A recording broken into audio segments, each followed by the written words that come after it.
हरि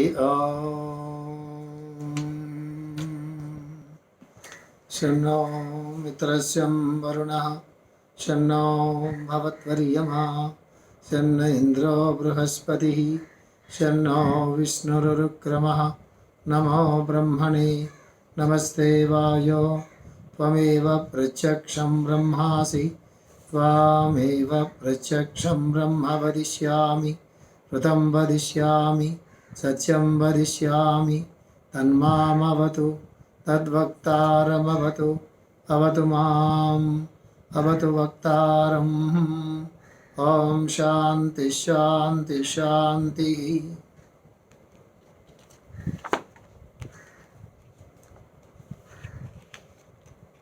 కిందటి వారం మనం బ్రహ్మ సరస్వతి శివుడు శక్తి గురించి చెప్పుకున్నాము. దాన్ని మాస్ గారు కొంచెం డెప్త్లోకి వెళ్ళి కంటిన్యూ చేస్తున్నారు. So the power goes and disappears into eternal consciousness. సృష్టి అంతా కూడా దిగొచ్చిన తర్వాత అది పవర్గా దిగొస్తుంది, ప్రకృతిగా దిగొస్తుంది, శక్తిగా దిగొస్తుంది. అది మళ్ళీ ఏమవుతుందంటే మళ్ళీ బ్యాక్గ్రౌండ్లోకి ఎటర్నల్ కాన్షియస్నెస్ అంటే ఏదైతే శాస్త్రంగా ఉంటుందో దేనైతే పరమాత్మ లేకపోతే పరబ్రహ్మము ఇట్లా పదాలతో మనం పిలుస్తామో, మూల ప్రకృతి అనే పదార్థాలతో మనం పిలుస్తూ ఉంటాము. అందులోకి మూల ప్రకృతి కాదు యాక్చువల్ చెప్పాలంటే, ప్రిమార్డియల్ మ్యాటర్ని మూల ప్రకృతి అంటారు. అది కూడా మొట్టమొదటిగా దిగి వచ్చేటటువంటిదే. కానీ దానికన్నా బ్యాక్గ్రౌండ్లో ఏది శాస్త్రంగా ఉంటుందో, సృష్టి మొత్తం దేంట్లో దిగి వస్తుందో, సృష్టిగా ఏది దిగి వస్తుందో, ప్రళయంలో మళ్ళీ ఇందులోకి వెళ్ళి మొత్తం అంతా కలిసిపోతుందో అది ఎటర్నల్ కాన్షియస్నెస్. అంటే అందులోకి శక్తి అంతా వెళ్ళిపోతుంది సుమా అని చెప్తున్నారు. When power merges into consciousness, then what is the state of consciousness? ఈ శక్తి అంతా కూడా బ్యాక్గ్రౌండ్లో ఉండే ప్రజ్ఞలోకి, చైతన్యంలోకి పూర్తిగా వెళ్ళిపోయిన తర్వాత ఎలా ఉంటుంది అది అని అడుగుతున్నారు. It is total subjectivity. Total subjectivity అంటే ఎక్స్ప్లెయిన్ చేయడానికి ఎవరు ఉండరు. ఆబ్జెక్టివిటీ అంటే తన నుంచి ఇతరంగా వచ్చినప్పుడు చూసేటటువంటి వాడు, చూడబడేటటువంటిది రెండూ ఉంటాయి. చూసేవాడు చూడబడేటటువంటిది బ్యాక్గ్రౌండ్లో మెర్జ్ అయిపోయినప్పుడు అక్కడ ఏముంటుంది? ఏముండదు. తెలుసుకోవడానికి ఎవడు లేడు అక్కడ. చూసేవాడు ఎవడు అక్కడ లేడు. చూసేవాడు దాంట్లో కరిగిపోయాడు పూర్తిగా. అంటే ఐస్ మొక్క నీళ్ళలో కరిగిపోయినట్టు. నీళ్ళు అనేవి సహజ స్థితి. అందులో ఐస్ మొక్క కరిగిపోయిన తర్వాత ఐస్ మొక్క వేరేగా లేదు నీళ్ళ కంటే. సబ్జెక్టివిటీ అంటే అర్థమేనంటే సృష్టిలో నుంచి ఏదైతే మొత్తం దిగి వచ్చిందో ఈ మొత్తం అంతా బ్యాక్గ్రౌండ్లోకి వెళ్ళిపోయిన తర్వాత అది అలా ఉంటుంది అంతే. అది దాన్ని గమనించడానికి ఇది ఎలా ఉంటుందని చెప్పడానికి ఎవరికి సాధ్యం కాదు. అది సబ్జెక్టివిటీ అంటే. అంటే టోటల్గా లోపలికి వెళ్ళిపోతుంది అనమాట. అది చెప్తున్నారు ఇక్కడ. When power comes out, each one is objective to each other. శక్తి అనేది బయటకు వచ్చిన తర్వాత అది మూలం కన్నా కూడా భిన్నంగా వ్యక్తం అవుతుంది. భిన్నంగా వ్యక్తం ఆబ్జెక్టివ్ వరల్డ్లోకి వస్తే ఏమవుతుంది? చాలా ఆబ్జెక్ట్స్ వస్తాయి కదా, ఒకటే రాదు కదా. వరల్డ్ అంతా అలా ఉంటుందా? ఉండదు కదా. అది ఖనిజం స్టేట్లో కొన్ని ఉంటాయి, మినరల్ స్టేట్ అంటాము. వృక్షంలో స్టేట్లో కొన్ని ఉంటాయి, వృక్షం తాలూకు ప్లాంట్ కింగ్డమ్ అంటాం. జంతువుల కక్షలో కొన్ని ఉంటాయి, యానిమల్ కింగ్డమ్ అంటాం. అట్లాగే మానవ కక్షలో కొన్ని ఉంటాయి, హ్యూమన్ కింగ్డమ్ అంటాం. దేవతల కక్షలో ప్రజ్ఞామయ లోకాల్లో కొన్ని జీవులు ఉంటారు. అంత ఆబ్జెక్టివ్ వరల్డ్లోకి వచ్చినప్పుడు కల్లా చాలా ఆబ్జెక్టివ్ ఫామ్స్ చాలా వచ్చేస్తాయి, ఒకదానికి కూడా భిన్నంగా ఉంటాయి. ఇక్కడ ఎట్లా ఎగ్జాంపుల్ చెప్పుకోవచ్చు అంటే, మనం అంతా ఒకటిగా ఉన్నప్పుడు ఇబ్బంది ఏం లేదు. విడిపోయిన తర్వాత ఏమవుతుందంటే అట్లా శాఖోపశాఖలుగా విడిపోయి ఆ భిన్నత్వం అనేది అనేకత్వంలోకి అట్లా మారిపోతూ ఉంటుంది. అందుకే అంతే నచ్చేదే సెంటర్ ఎవ్రీవేర్ అంటారు. Centre everywhere, circumference nowhere. అంటే ఆ కేంద్రం ఉన్నంతసేపు కేంద్రం పరిధిని పట్టేట్టు పెడుతుంది. ఒక గురు పరంపరలో గురువుగారు ఉన్నంతసేపు అందరు శిష్యులు కూడా గురువుగారు మాట మీద నడుస్తూ ఉంటారు. గురువుగారు శరీరం వదిలి వెళ్ళిపోయిన తర్వాత శిష్యు పరమాణులు అందరూ కూడా తలొక మూల వెళ్ళిపోవడం కానీ, తలొక గురువు అయిపోవడం కానీ, మళ్ళీ వాళ్ళ శిష్యు పరంపరలు అవడం కానీ అక్కడ జరిగిపోతూ ఉంటుంది. మొట్టమొదటి ఒక తల్లిదండ్రి ఉన్నప్పుడు వాళ్ళకి పిల్లలు పుట్టిన తర్వాత మళ్ళీ వీళ్ళు పెళ్లి చేసుకున్నప్పుడు, మళ్ళీ వీళ్ళ పిల్లలు పుట్టినప్పుడు, మళ్ళీ వాళ్ళు పెళ్లి చేసినప్పుడు, మళ్ళీ పిల్లలు పుట్టినప్పుడు ఎంతలాగా విస్తరించిపోతాయి. విత్తనం ఉన్నప్పుడు విత్తనం అనేది మొలకగా బయటకు వచ్చిన తర్వాత నెమ్మదిగా కాండం అంతా పెరిగిన తర్వాత ఆ కాండానికి శాఖోపశాఖలుగా కొమ్మలు వచ్చిన తర్వాత ఆ కొమ్మలకి మళ్ళా కొమ్మలు వచ్చిన తర్వాత వాటి కాయలు కాసిన తర్వాత పళ్ళు అయిన తర్వాత పండ్లలోంచి టెక్కలు వచ్చిన తర్వాత మళ్ళీ అవి కొన్ని వందల వేల వృక్షాలుగా పెరిగిన తర్వాత వాటికి కొన్ని వేల శాఖలు కొమ్మలు మొదలైన తర్వాత ఎంత పోతుంది అంటే అనేకత్వంలోకి ఒక్కసారి వెళ్ళిన తర్వాత ఏమవుతుంది అన్నట్లయితే అట్లాగా విస్తరించుకు వెళ్ళిపోతూ ఉంటుంది. ఇది జాగ్రత్తగా మనం గమనించుకుంటూ ఉండాలి. ఏకత్వం నుంచి ఒకసారి బయటకు వచ్చి భిన్నత్వంలోకి వచ్చాక అది చాలా వెళ్ళిపోతూ ఉంటుంది.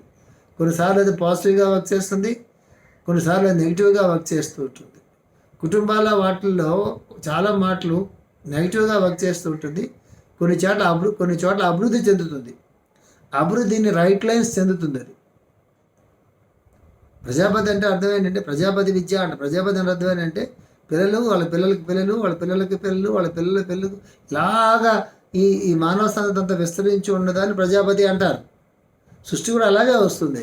1, 2, 2-3, 3-4, 4-5 అట్లాగా 10 వరకు అలాగే వస్తుంది. ఎలాగైతే 1 నుంచి 2, 2 to 3, 2 to 3, 1 మొట్టమొదట పురుషుడు ప్రకృతి, పురుషుడు స్త్రీ పురుషుడు అని భేదం లేదు. మొట్టమొదటి ఒకటే, ఆడమ్ ఒకడే ఉన్నాడు బైబిల్ చెప్తుంది. అలా మనకు కూడా అంతే. తర్వాత ఇద్దరుగా అయ్యారు, మేల్ అండ్ ఫిమేల్ ప్రిన్సిపల్స్ వచ్చినాయి. 2 తర్వాత వాళ్ళకి ఒకడు పిల్లవాడు పుట్టాడు. 3 ఇలాగ పెరుగుకుంటూ వెళ్ళిపోతూ ఉంటుంది. పైథాగరస్ 1 to 9 వరకు సృష్టి క్రమం అంతా అద్భుతంగా ఎక్స్ప్లెయిన్ చేసినటువంటిది మాస్టర్ గారి నోట్స్లో మనం చదువుకున్నాం. ఇది చెప్పుకుంటున్నామంటే ఇంత వస్తుంది కదా, ఇంత వచ్చిన తర్వాత ఎంత కట్టగట్టుకుని ఆ మూలంలో వెళ్ళిపోయినప్పుడు ఏముంటుంది? ఏముండదు. వస్తే ఎంత ఉంటుంది తప్ప వెళ్ళిపోతే మొత్తం అంతా వెళ్ళిపోతుంది, ఏముండదు. ఖండాలు భూగోళంలో సముద్రంలో కలిసిపోయి అంటారు. ఇది ఎక్కడో మన సృష్టి ప్రళయంలోకి వెళ్ళిపోవాల్సిన అవసరం లేదు. దేశాలన్నీ కూడా సముద్ర గర్భంలో కలిసిపోయి అంటారు. ఏమవుతుంది? ఒకసారి దేశం చుట్టూ సముద్రం చూసారా? ఆ సముద్రం అంతా ఒకసారి చొచ్చుకుని భూగోళం మీదకి వచ్చేటప్పుడు ఏమవుతుందంటే 300 సముద్రం 300 నీళ్ళే ఉంటాయి కదా భూగోళం మీద. ఒకంతే కదా ఉండేది, 300 నీళ్ళే ఉంటాయి కదా. ఒకసారి సముద్రం కానీ అలలు కానీ సముద్రం ఏ తుఫాన్లు సునామీలు వచ్చినప్పుడు ఆ భూఖండం మొత్తం అంతా అంతవరకు కొన్ని వేల మంది లక్షల మంది ఉంటారు ఆ దేశంలో. కొన్ని లక్షల వేల కుటుంబాలు ఉంటాయి ఆ దేశాల్లో. ఆ దేశంలో చెట్లు ఉంటాయి, పొట్లు ఉంటాయి, పశువులు ఉంటాయి, పర్వతాలు ఉంటాయి, ఎన్ని ఉంటాయి. ఇవన్నీ కూడా సముద్ర గర్భంలో కలిసిపోతాయి. ద్వారక అలాగే సముద్ర గర్భంలో కలిసిపోయిందంటే అలా కలిసిపోతాయి. మొత్తం ద్వారకా నగరం అంతా సముద్ర గర్భంలో కలిసిపోయింది చెప్తారు కదా. అట్లా మొత్తం కలిసిపోయిన తర్వాత ప్రళయంలోకి వెళ్ళిపోతున్నప్పుడు కట్టకట్టుకు వెళ్ళిపోతాయి. బ్యాక్గ్రౌండ్ వెళ్ళాక ఎలా ఉంటుందంటే ఎలా ఉంటుంది? మామూలుగానే ఉంటుంది. మర్రి విత్తనంలో మర్రి చెట్టు ఎలా ఉంటుంది? కంటికి కనిపిస్తుంది. అది బీజప్రాయంగా ఉంటుంది, సృష్టి ధర్మంగా ఉంటుంది. అది భౌతికం కాదు, అది ఆబ్జెక్టివ్ కాదు. బాహ్యమైనటువంటి వాటితో మనం చూడలేము. అది మొత్తం అంతా అందులో కలిసిపోయి అదిగా ఉన్నప్పుడు దాన్ని ఏమంటారు? సబ్జెక్టివిటీ అంటారు. అది చెప్పారు ఇక్కడ. It is total subjectivity. When power comes out each one is objective to each other. Power అనేది బయటకు వచ్చిన తర్వాత ఆబ్జెక్టివ్ టు ఈచ్ అదర్. పెద్దదానికి అది భిన్నంగానే, పెద్దదానికి కూడా సపరేట్గానే ఉంటుంది. అది this is the concept of Shiva and his wife. ఇది ఈ శివుడు శక్తి అనే దానికి, శివుడు పార్వతి అనే కాన్సెప్ట్స్ అని చెప్తున్నారు. ఈ nature let it be in an atom or solar system the exist or spirit and matter.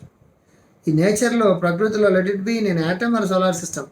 ఇది సౌర కుటుంబంలో కానీ ఒక అణువులో కానీ ఈ స్పిరిట్ అండ్ మ్యాటర్ అనేది పదార్థము చైతన్యము అనేది రెండు కూడా సైమల్టేనియస్గా ఎగ్జిస్ట్ అవుతూ ఉంటాయి.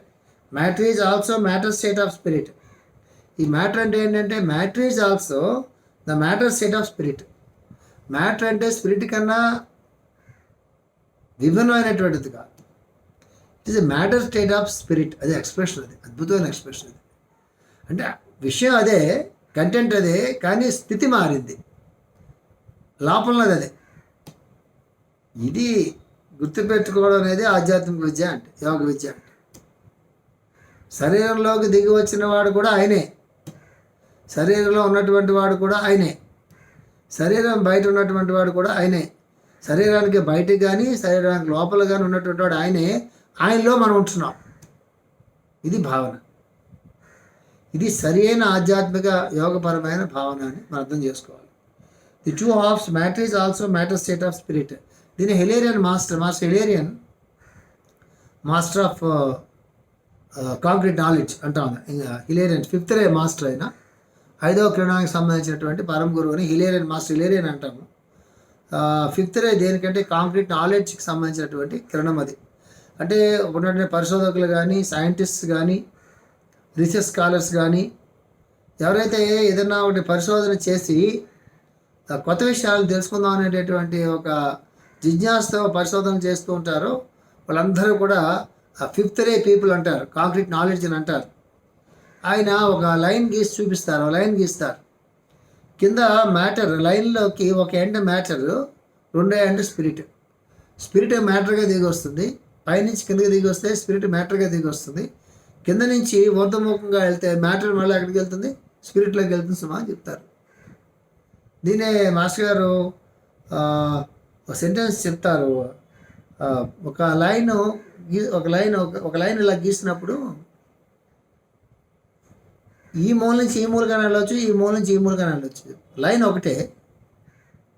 ఈ లైన్లో ఈ పాయింట్ నుంచి ఈ పాయింట్ దాకా జర్నీ చేయొచ్చు. అట్ ది సేమ్ టైం ఆ పాయింట్ నుంచి ఈ పాయింట్లో కూడా జర్నీ చేయొచ్చు. మ్యాటర్లో నుంచి స్పిరిట్లో కూడా వెళ్ళవచ్చు, స్పిరిట్ మ్యాటర్గా డిసెండ్ అవ్వచ్చు, మ్యాటర్ అసెండ్ అవ్వచ్చు స్పిరిట్గా. ఈ రెండు మనమే అని చెప్తారు మనిషి. ఇది ఎక్స్ప్రెషన్లో ఉండే బ్యూటీ అనమాట. చెప్పిన తర్వాత matter is also matter state of spirit. The two halves are the same fellow, one half coming from the other when there is creation and going and disappearing into the other when it is merging. The two halves are the same fellow. Same master fellow అని వాడతారు భగవంతుడికి ఆ usage. The time చాలా చోట్ల master fellow అని దేవతలకి వాడతారు, భగవంతుడికి వాడతారు, చాలా వాడతారు. The two half of the same fellow, one half coming from the other when there is creation and going and disappearing into other when it is merging. రెండు ఒకటే. ఆయన క్రియేషన్లోకి వచ్చేటప్పుడు ఆయనలోంచి ఒక భాగం బయటకు వస్తుంది, మళ్ళా మొత్తం ప్రళయంలోకి వెళ్ళేటప్పుడు మొత్తం అంతా వచ్చే ఏ భాగం అయితే బయటకు వచ్చిందో అది మన అందరూ కలిసిపోతుంది. ఆయనే ఇలా వస్తాడు, మళ్ళీ ఆయనలోకి ఆయనే మళ్ళీ మెర్జ్ అయిపోతాడు. బయటకు వచ్చింది కాబట్టి శక్తి అంటారు, బయటికి రాకపోతే శివుడు అంటారు. అది చెప్తున్నారు. శివుడు శక్తి ఎప్పుడో కలిసే ఉంటారు. ప్రళయంలో కూడా శివుడు శక్తి ఒకటిగానే కలిసి ఉంటారు, రెండుగా కలిసి ఉంటారు. ఆ సింబాలజీలో తర్వాత మాస్టర్ చెప్తారు. So she takes half of his body, whereas the wife of Brahma dance on the tongues of her husband. Here she occupies half of her husband. That means there is no atom or no counterpart of an atom which does not have spirit and matter put together. She occupies half of her husband. That means there is no atom or no counterpart of an atom which does not have spirit and matter put together. ఇది అంటే ఇక్కడ బ్రహ్మదేవుడు Saraswati symbolism చెప్పదలుచుకుంటే బ్రహ్మదేవుడు నాలుకల మీద సరస్వతిని ఆచరణ చేస్తుంది అని చెప్తారు. శివుడు పార్వతి శివుడు శక్తి శక్తి శక్తుడు గురించి చెప్పదలుచుకుంటే ఆయనలో సగభాగంగా ఇది చెప్పుకుంటారు. ఈ రెండూ లేకుండా ఎక్కడ ఇది ఉండదు నిర్మాణంలో. బయటకు వస్తే ఒకటి వేరుగా వస్తుంది, లోపలికి వెళ్ళిపోతే రెండు కలిపి ఒకటిగానే ఉంటాయి. అందుకే శివపార్వతుల్ని అర్ధనారీశ్వరులుగా చెప్పారు. ఎడం భాగం అంతా కూడా పాసివ్ ప్రిన్సిపల్ అయినటువంటి అమ్మవారు ఉంటుంది, కుడి భాగం అంతా కూడా యాక్టివ్ ప్రిన్సిపల్స్ అయినటువంటి అయ్యవారు ఉంటారు. శక్తి శక్తులు అని అంటారు మతశాస్త్రంలో. ఎడం భాగం అంతా పాసివ్ ప్రిన్సిపల్ అంతా పనిచేస్తుంటుంది, కుడి భాగం అంతా కూడా యాక్టివ్ ప్రిన్సిపల్ పనిచేస్తుంటుంది. సరిగ్గా మధ్యకి ముక్కు దగ్గర నుంచి ఇలా మధ్యకి పెడితే ఒక భాగం అంతానేమో పార్వతి అమ్మవారు ఉంటుంది, ఒక భాగం అంతానేమో శివుడు ఉంటాడనమాట. అర్ధనారీశ్వరులు అంటే ఒక శరీరం ఒకటే కానీ ఆఫ్ ఈయన ఆఫ్ ఆయన ఆవిడి ఉంటారనమాట. అంటే దాంపత్యానికి ఆది దంపతులు అంటారు వాళ్ళు. అంటే అక్కడ ఇద్దరు ఒకటా ఇద్దరా అంటే ఇద్దరు ఒకటి, రెండు. సృష్టిగా బయటకు వస్తే ఇద్దరండి, మళ్ళీ వెనక్కి వెళ్ళిపోతే ఇద్దరు కూడా ఉంటారు ఒకడే. ఇది నెక్స్ట్ మాస్టర్ అద్భుతమైనటువంటి ఒక పారాగ్రాఫ్ చెప్తారు శివపార్వతుల గురించి. అక్కడ దాకా వెళ్దాం మనం. That means there is no atom or no counterpart of an atom which does not have spirit and matter put together. Spirit cannot exist because it is beyond existence. Spirit cannot exist. ప్రజ్ఞ అది last time కూడా మనం చెప్పుకున్నాం, electricity example చెప్పుకున్నాము. Electricity అనేటటువంటిది manifest అవ్వాలంటే ఒక ఆధారం కావాలంటే ఒక లైట్, ఒక బల్బో, ఒక ఫ్యానో, ఒక జనరేటరో ఏదో ఒకటి ఉండాలి. విత్ ఎలక్ట్రిసిటీ వైర్లోంచి ప్రవహిస్తున్నంతసేపు ఎలక్ట్రిసిటీ ప్రవహించాలని కూడా వైర్ కావాలి. వైర్ ఇది మ్యాటర్. ఎలక్ట్రిసిటీ మ్యాటర్ కాదు కదా. ఎలక్ట్రిసిటీ మ్యాటర్ కాదు కదా. సో ఎలక్ట్రిసిటీ అది మేనిఫెస్ట్ కావాలంటే దానికి ఏదో ఒక ఆధారం ఉండాలి. అంటే వెలగాలంటే లైట్ బల్బ్ ఉండాలి అక్కడ. ఫ్యాన్ తిరగాలంటే ఫ్యాన్, గాలి రావాలంటే ఫ్యాన్ ఉండాలి. మోటార్ తిరగాలంటే మోటార్ ఎక్విప్మెంట్ కావాలి. అది మ్యాటర్ అంటే. సో ఎవరైతే ఈ పరమాత్మ తనకు ప్రజ్ఞ ఏదైనా పేరు పెట్టండి అనుకుంటున్నామో, ఈ కాన్షియస్నెస్, ఈ ప్రజ్ఞ అనేది వ్యక్తం కావాలంటే ఖచ్చితంగా ఫోర్స్ ఉండాలి, శక్తి ఉండాలి. ఎప్పుడు అమ్మవారు అంటే ప్రకృతి లేనిదే సృష్టి జరగదు అసలు. అందుకే జగన్మాత అంటాం. జగన్మాత అని ఎందుకు మనం అంటామంటే, పిల్లలు మొట్టమొదట తల్లి దగ్గర చేరతారు, తల్లి ఒళ్ళోనే పెరుగుతారు. పెరిగి పెద్ద అయిన తర్వాత తండ్రి దగ్గరికి వెళ్తారు. తండ్రి ఎప్పుడన్నా మధ్యలో ఎత్తుకుని ముదులు ఆడినా చిన్నపిల్లలు అప్పుడు ఎక్కువ ఎక్కడుంటారు, వాళ్ళ తల్లి దగ్గరే ఉంటారు. అది మ్యాటర్. అది తర్వాత పెరిగి పెద్ద అయిన తర్వాత స్కూల్కి వెళ్ళి కాలేజీలకు వెళ్ళి వీళ్ళకి పనులు పడి కావున అప్పుడు తండ్రి దగ్గరికి అవసరం పడుతుంది వీళ్ళకి. అందుకే ప్రకృతికి జగన్మాత అని పేరు పెట్టారు. తల్లిలా కాపాడుతుంది సుమా. ప్రకృతి అంటే తల్లి అని పెట్టారు. ఇది తల్లే తండ్రిని చూపించాలని చెప్తారు. తల్లే తండ్రిని మీరు మీ నాన్నగారు అని చెప్పాలి. ఇది పుట్టగానే పాలు తాగినా, లాలించినా, ఏం చేసినా అన్నీ తల్లి చేస్తుంది కదా. నాన్నగారిని పిల్లమ్మ, డాడీ అని పిల్లమ్మ.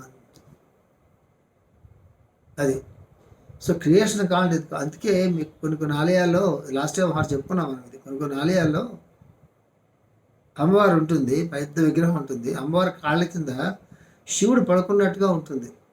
నేను చాలా మాటలు మనం ఎగ్జాంపుల్ చెప్పుకున్నాం. ఎక్కువ ఆలయాల్లో ఉండదు. ఉన్న ఆలయాల్లో కూడా ఆ చీర కప్పేస్తారు. శివుడి మీద అమ్మవారు నాట్యం చేస్తున్నట్టుగా ఉంటే అది ఆ సింబాలజీ అర్థం కాకపోతే ఏదేంటో చూడడానికి మనకి చాలా ఇబ్బందిగా అనిపిస్తుంది. శివుడి పైన అమ్మవారు, శివుడు చిన్న పిల్లాడిలాగా ఉంటే కింద పడుకుని ఉంటే ఆయన మీద ఈవిడ నాట్యం చేయడం ఏంటి? అది సింబాలజీ అర్థం కాకపోతే అది కొంచెం అంటే చైతన్యం అనేటటువంటిది పనిచేయాలన్నట్లయితే, వ్యక్తం కావాలన్నట్లయితే శక్తే కావాలి. అది చైతన్యం నిద్రాణంగా ఉంటుంది, అందులోంచి శక్తి పుట్టుకొస్తుంది బయటికి. అది సింబాలజీ అక్కడ.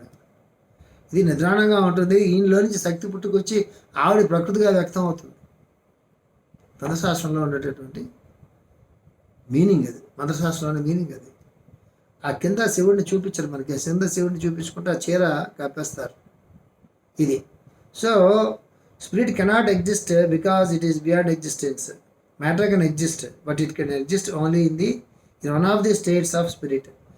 స్పిరిట్ తనంతట తాను ఎగ్జిస్ట్ కాలేదు, కానీ ప్రకృతి మ్యాటర్ తనంతట ఎగ్జిస్ట్ అవుతుంది. ఏ బ్యాక్గ్రౌండ్లో? స్పిరిట్ తాలూకు బ్యాక్గ్రౌండ్లోనే ఎగ్జిస్ట్ అవుతుంది. ఈ మేనేజ్మెంట్స్లో వీటిలో సంస్థలు అభివృద్ధి చెందటం కానీ, కొన్ని దేశాలు అభివృద్ధి చెందటం కానీ, మానవజాతి అభివృద్ధి చెందటం కానీ ఇవన్నీ జరగాలన్నట్లయితే ఈ ఫినామినన్ జాగ్రత్తగా అర్థం కావాలి. అంటే ఆవిడ లేకపోతే ఆయన మేనిఫెస్ట్ కాలేరు. ఆవిడ ఎగ్జిస్టెన్స్లో ఉండాలంటే ఆయన బ్యాక్గ్రౌండ్లో ఆయన ఉండాలి. ఇది అంతరార్థం. ఆవిడ లేదే ఆయన మేనిఫెస్ట్ కాలేరు క్రియేషన్లో. ఈవిడ ఎగ్జిస్ట్ అవ్వాలంటే ఆయన బ్యాక్గ్రౌండ్లో ఉండాలి. Execution and creation and construction అంటాం మనం. ఎగ్జిక్యూషన్ అండ్ మేనేజ్మెంట్ అంటాం మనం. అంటే ఇక్కడ ఎవరి ప్లేస్ వాళ్ళకు ఉంటుంది. ఒకళ్ళు గొప్ప, ఒకళ్ళు తక్కువ అని ఉండదు. సంస్థలో పనిచేసే మనుషులు అనుకున్నాం అనుకోండి. మనుషులు లేకపోతే సంస్థ ఉండదు, సంస్థ లేకపోతే మనుషులకు ఎగ్జిస్టెన్స్ లేదు. అంతే కదా.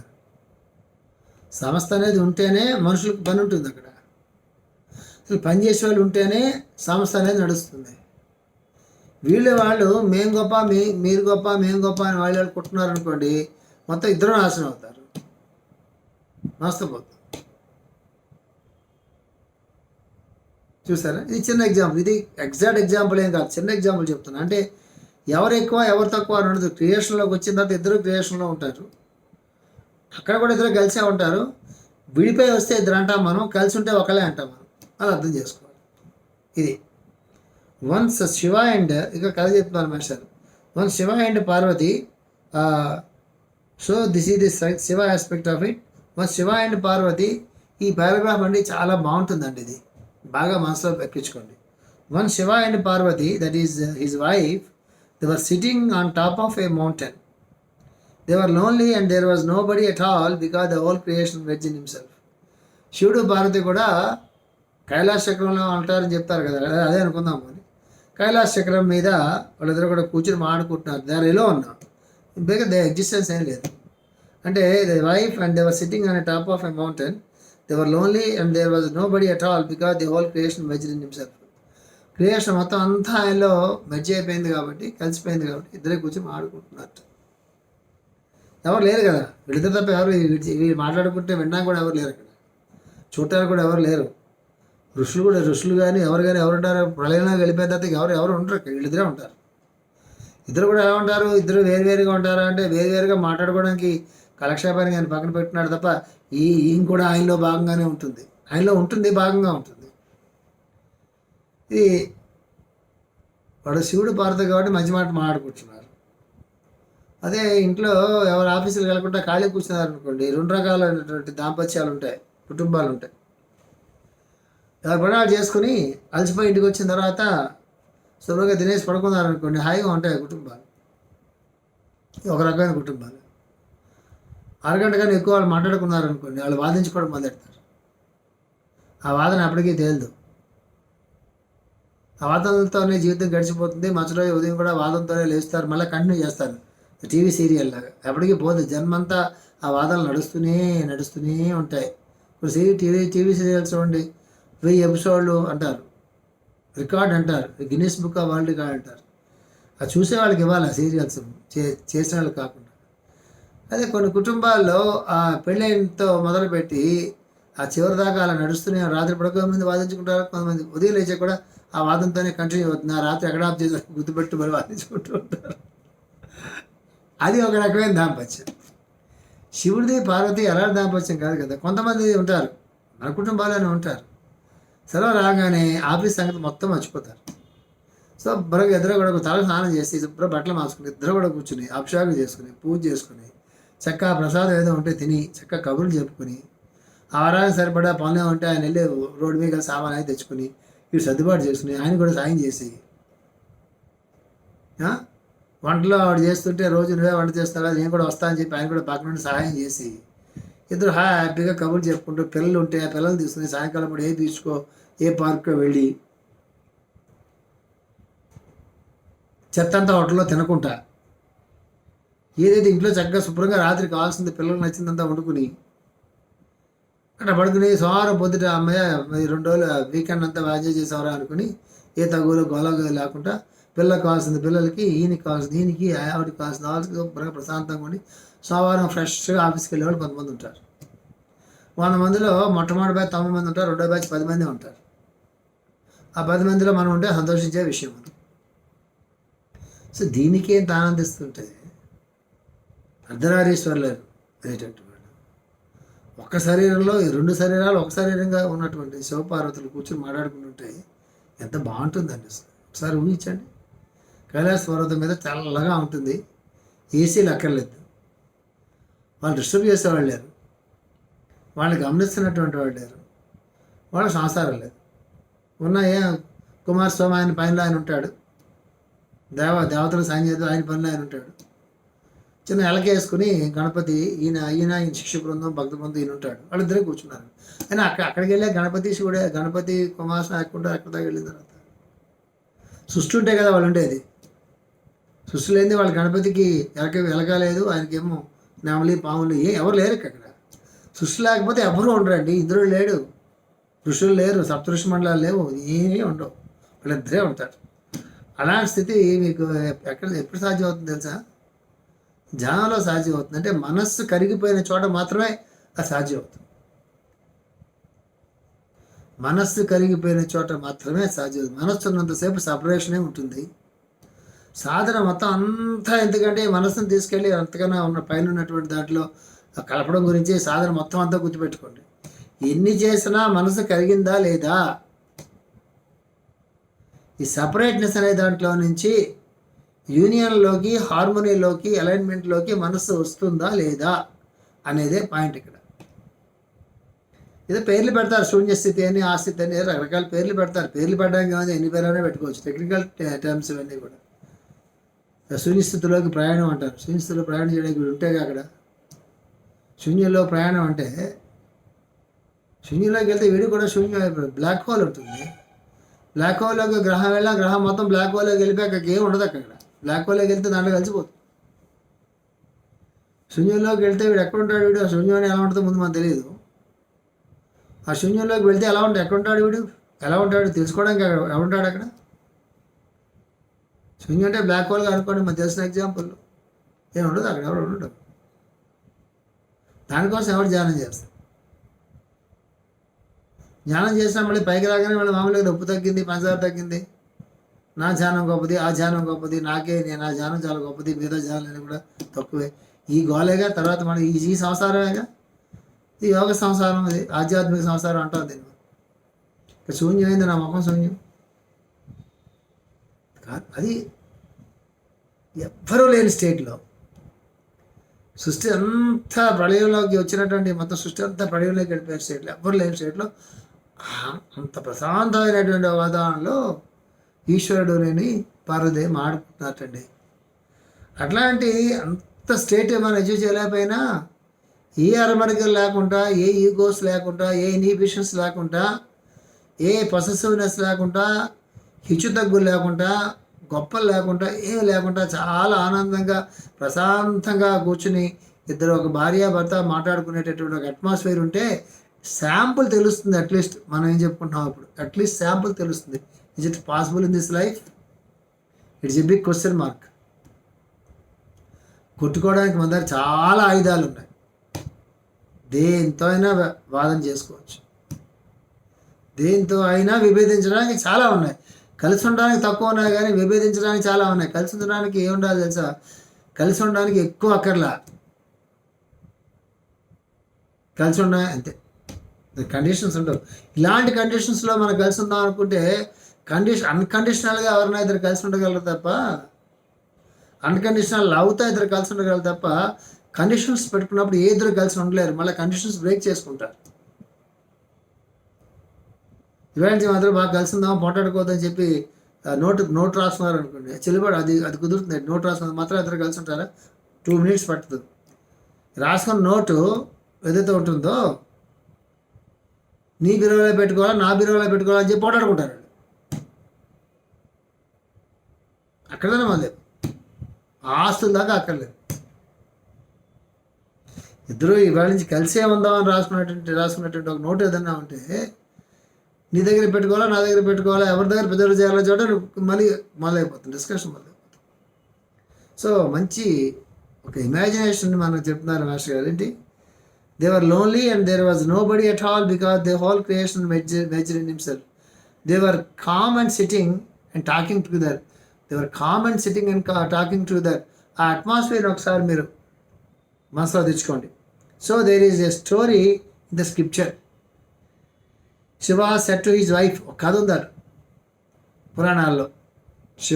శివుడు తన భార్యతో చెప్తున్నట్టు, see all this creation they are in me, see all this creation they are in me, see all this creation. మొత్తం సృష్టి అంతా నువ్వు చూసా, ఆడే కదా సృష్టి అంతా, మొత్తం సృష్టి అంతా నువ్వు చూసాగా, అది మొత్తం ఇప్పుడు నాలో ఉంది అని చెప్తున్నట్టు. In me, some of them worship me and some of them worship you. కొంతమంది శక్తిని ఆరాధన చేస్తారు, కొంతమంది నిన్ను ఆరాధన చేస్తుంటారు, కొంతమంది నన్ను ఆరాధన చేస్తుంటారు. బట్ ఆల్ కమ్ టు మీ, అందరూ నా దగ్గరికి వస్తారు ఫైనల్గా అని చెప్పాడు. అదే మానవుడు అయితే నీ దగ్గరికి ఎందుకు వస్తారు, నన్ను ఆరాధన చేస్తే నా దగ్గరికి వస్తారు కదా. నా బృందం, నా శిష్యులు వాళ్ళు నన్ను ఆరాధన చేస్తున్నారు, నాకే చెందుతారు చెప్పాను. కలికాలంలో, కలియుగంలో గురువులు ఎలా పోటాడుకుంటుంటారో పోటాడుకుంటుంటారు. ఒక ఎగ్జాంపుల్ ఎప్పుడు చెప్తుంటాను నేను. అద్వైతులు విశిష్ట అద్వైతులు పోట్లాడుకోలే, సున్నీలు షియాలు పోట్లాడుకోలే, ప్రొటెస్టెంట్లు క్యాథలిక్స్లో పోట్లాడుకోలే, శాక్తేయులు వైష్ణవులు వాళ్ళు పోట్లాడుకోలే. ఏ మతంలో అయినా పోట్లాడలేని మతం చెప్పండి సరదాగా. ఒకటి రెండు అవుతుంది కదా, ఇట్స్ క్వైట్ న్యాచురల్. 2 4 అవుతుంది, ఇట్స్ క్వైట్ న్యాచురల్. 2 అయితే ఖచ్చితంగా పోట్లాడుకుంటారు. ఆధిపత్యం గురించో దేని గురించో మాట్లాడుకుంటారు ఖచ్చితంగా. పోట్లాడకుండా ఉంటే గొప్పతనం, అది వేరే విషయం. దాని గురించి మాట్లాడుకోవాలి. మనం పోట్లాడుకుంటే మాట్లాడుకోకలే. పోట్లాడుకోకపోతే మనం ఆశ్చర్యంగా చూడాలి. పోట్లాడుకుంటే ఆశ్చర్యం చూడక్కల. It is very common. It is unnaturally natural. ఇది అన్యాచురలీ న్యాచురల్. పోట్లాడుకుని unnatural, but it is natural. ఓకేనా? కానీ వాళ్ళు కాబట్టి శివపార్వతులు కాబట్టి శివుడు ఏం చెప్తున్నట్ట, కొంతమంది నిన్ను ఆరాధిస్తారు, కొంతమంది నన్ను ఆరాధిస్తారు, చివరికి నా దగ్గరికే చేరతారు సుమా అని చెప్తున్నాడు. ఇది ఎవరు చెప్పారు? ఇది మనకి భగవద్గీతలో శ్రీకృష్ణుడు చెప్తాడు. దేవతలను ఆరాధిస్తే దేవతల దగ్గర చేరతారు, పితరులను ఆరాధిస్తే పితరుల దగ్గర చేరతారు, ఎవరు ఆరాధిస్తారో వాళ్ళ దగ్గర చేరతారు, కానీ ఫైనల్గా వాళ్ళు మీరు కలిసి నా దగ్గరికి వస్తారు సుమా ఫైనల్గా అని చెప్పాడు శ్రీకృష్ణుడు. దాన్ని ఇక్కడ గురించి చెప్తున్నాడు శివుడు. కొంతమంది శక్తిగా కొంతమంది ఆరాధిస్తారు, దేవుడిగా నన్ను కొంతమంది ఆరాధిస్తారు, కానీ ఫైనల్గా but all come to me. And then she smiled చెప్తే ఆవిడ నవ్విందట, పోట్లాడలేదు. ఒకళ్ళు చెప్తే ఒకళ్ళు దాన్ని విని నవ్వటం అనేటటువంటిది చాలా ఉత్తమమైన సంస్కారం. అది మానవ ప్రజ్ఞ దాకా, మానవ లోకం దాకా వచ్చేటప్పటికి ఒకవేళ ఆయన చెప్పింది శివుడు కాబట్టి చెప్పిన దాంట్లో తేడా ఉండదు, మానవుడు చెప్పిన దాంట్లో తేడా ఉండడానికి ఎప్పుడూ అవకాశం ఉంటుంది. అది అప్పీల్ కావచ్చు, కొన్ని సందర్భాలు అప్పీల్ కావచ్చు, కొన్ని సంబంధాలు అప్పీల్ కాకపోవచ్చు, అది వాడికి సత్యం అవ్వచ్చు, అది మనకు సత్యం కాకపోవచ్చు, అది వాడికి ధర్మంగా ఉండొచ్చు, అది మనకు ధర్మంగా ఉండకపోవచ్చు. అది డిపెండ్స్ అపాన్ సిచ్యుయేషన్. కానీ వెంటనే బుద్ధిమంతులు అయినటువంటి వాళ్ళు వెంటనే డిస్కషన్కి వెళ్ళిపోరు, పోట్లాటికి వెళ్ళిపోరు. మీరు చెప్పింది తప్పు, నేను వెళ్ళిపోరు, వింటారు, అవుతారు. నవ్వుతున్నావు, నువ్వు నీకు నచ్చలేదా అంటే నచ్చలేదని కాదు, కానీ ఇలా కూడా అయితే బాగుంటుందేమో అని పాజిటివ్గా కన్వే చేస్తారు. ఆ తర్వాత ఈగో హర్ట్ అవ్వకుండా. ఇది నేను మానవుల గురించి చెప్తున్నాను, దేవతల గురించి చెప్పట్లేదు. వీళ్ళ కూడా తెలియజేవే. ఆ తర్వాత చెప్పంగానే వీడు ఇమీడియట్గా కాంట్రాడిక్ట్ చేయకుండా నవ్వునవి, ఏం నవ్వుతున్నావు, నీకు నేను నచ్చలేదా అర్థమైపోతుంది కదా నవ్వులో. ఆ నవ్వు వ్యంగ్యంగా ఉండకూడదు, నవ్వు బాగుండాలి. సరే ఓకే, ఇట్స్ ఓకే అన్నట్టుగా ఉండాలి, ఎస్ఎస్ అన్నట్టుగా ఉండాలి, ఇట్స్ గుడ్ అన్నట్టుగా ఉండాలి. అయినా ఆ తర్వాత తెలిసిపోతుంది. ఏంటి ఏం తేడా ఏమైనా ఉందా అని చెప్పిన దాంట్లో అని అడిగితే తేడా లేదు, కానీ ఎట్లాగైనా కూడా బాగుంటుంది, ఒకసారి ఆలోచించండి అని చెప్పి వచ్చేయాలి. అక్కడి నుంచి వాడు ఆలోచించుకుంటాడు, ఆలోచిస్తాడు. వాడు చెప్పింది మంచి అయితే వీళ్ళు ఖచ్చితంగా వింటారు. చాలా ఫ్యాక్టర్స్ మొత్తం మీద ఏదైనా యాక్సెప్ట్ చేయడం అనేది మొట్టమొదటి నేర్చుకోవాలి. ఇమీడియట్గా కాంట్రడిక్షన్కి వెళ్ళిపోవడం కాకుండా, ఇమీడియట్గా డిస్కషన్స్కి వెళ్ళిపోకుండా, ఇమీడియట్గా ఆర్గ్యుమెంట్స్కి వెళ్ళిపోకుండా ముందు వింటం అనేటటువంటి ప్రాక్టీస్ చేయాలి. ఇది నేను మానవుల గురించి చెప్తున్నాను అంటే ఎలాగో సందర్భంగా చెప్తున్నాను, దీనికి దానికి సంబంధమే లేదు. వాళ్ళు శివపార్వతుల గురించి చెప్తున్నారు మనుషులు, ఇక్కడ మన గురించి చెప్పట్లా, కానీ సందర్భం వచ్చింది కాబట్టి చెప్తున్నాను. So and then she smiled, నవ్వి ఊరుకుందట. That means the whole creation knows only 2 phases of consciousness. సృష్టి అంతకి రెండే తెలుసటండి. The whole creation knows only 2 phases of consciousness. ఏదైతే చైతన్యం ఉందో దాని దగ్గర 2 అంశాలు మాత్రమే క్రియేషన్లో ఉన్నటువంటి వాళ్ళు తెలుస్తాయి. ఏంటిది? The one is I am and the other is you are. ఒకటి నేను, ఒకటి నువ్వు. నువ్వంటే మొత్తం అంతా, నేను నువ్వంటే మొత్తం అంతా. ఈ రెండే తెలుస్తాయి ఎవరికైనా, అంతే కదా. లేవగానే కళ్ళిప్పాము, ఇప్పుడున్నట్టు మనం కళ్ళిప్పగానే మనకు కనిపించే దృశ్యం అంతా. గదిలోంచి బయటకు వస్తే మన బంధువులంతా, ఇంట్లోంచి బయటకు వస్తే రోడ్డు మీద ఉన్న వాళ్ళందరూ, ఆఫీస్లోకి వస్తే ఆఫీస్లో ఉన్న వాళ్ళందరూ, ఎయిర్పోర్ట్లోకి వెళ్తే ఎయిర్పోర్ట్ వాళ్ళందరూ, మనము ఇతరము, అయా యు ఆర్. ఈ రెండే తెలుస్తాయంట. So he says some people worship me, some people worship you, but all come to me. Some people worship me అంటే అంతర్ముఖంగా చూసుకుంటున్నప్పుడు అందరిలో ఉన్నవాడు ఆయనే అని తెలిసినప్పుడు వర్షిపింగ్ మీ అనేది. వర్షిపింగ్ యూ అంటే ఇంతటగా ఇంతమందిని చూస్తున్నటువంటి వాడు వర్షిపింగ్ యూ, ప్రకృతి ఆరాధకులు. ప్రకృతి ఆరాధకులు అంటే ఇక్కడ న్యాచురల్ లవర్స్ గురించి చెప్పట్లేదు. ఈ మొత్తం అంతా సృష్టి ప్రకృతిలోకి ఎంత దిగొచ్చింది అందులో భాగమే కాబట్టి ఇదంతా వేరుగా చూసేటట్టు వర్షిపింగ్ యూ అంటే నేను ప్రకృతిగా చూస్తున్నారు వాళ్ళు, తనకన్నా భిన్నంగా చూస్తున్నారు. ఇట్ ఈజ్ న్యాచురల్, ఎందుకంటే భిన్నంగానే సృష్టి అంతా వచ్చింది కదా. మనం కాకుండా ఇతరమనే బుద్ధి మనకి ఎందుకు వచ్చిందంటే సృష్టిలోనే ఉంది అది. భగవంతుడి నుంచి సృష్టి భిన్నంగా వచ్చింది కాబట్టి మనలో కూడా మనకన్నా భిన్నమ ఇతరులు అనే భావం ఉంటుంది మనకి. అది ఇట్ ఇస్ క్వైట్ న్యాచురల్, దాన్ని అవాయిడ్ చేయలేము. ఏ ఇద్దరు ఎప్పుడూ ఒకలాగా ఆలోచించలేరు. ఇద్దరూ కలిసి మూడోవాడి గురించి ఆలోచించినప్పుడు మాత్రం ఇద్దరు కలుస్తారు. అందుకే సర్వీస్ అన్నారు. ఇద్దరు కూడా ప్యారలల్ లైన్స్లో ఉంటారు. ఇద్దరు కూడా ఎప్పుడూ ఒకలా ఆలోచించలేరు. ఎందుకంటే ప్రతి వాళ్ళకంటూ ఒక సొంత వ్యక్తిత్వం అనేది ఉంటుంది, కొంత జీవలక్షణం అనేది ఉంటుంది. వ్యక్తిత్వం అనే దానికన్నా కూడా జీవలక్షణం అంటే బాగుంటుంది, కొంత జీవలక్షణం ఉంటుంది. ఇద్దరు జీవలక్షణాలు ఒకలాగా ఉండవు. అది సృష్టిలో ఉండే బ్యూటీ. అది భిన్నత్వం కూడా ఒక బ్యూటీ. అందరూ గోడ సన్నం కొట్టినట్లుగా అందరూ తెల్లగా ఉన్నారనుకోండి, తెలుపుకి బ్యూటీ ఏముంది? లేదు కదా. పక్కన నలుపు ఉంటేనే తెలుపుకి బ్యూటీ. నలుపు లేకపోతే తెలుపు అని కూడా ఏం లేదు అక్కడ. పక్కన నలుపు అనేది ఉంది కాబట్టి తెలుపు అనే దాన్ని మనం డిఫరెన్షియేట్ చేసుకుని తెలుపు బాగుంది అనుకుంటున్నాం. ఇక తెలుపు ఉంది కాబట్టి నలుపు కూడా బాగుంది అనుకుంటాం. ఒకసారి నలుపు కూడా చాలా అందంగా అనిపిస్తుంటుంది.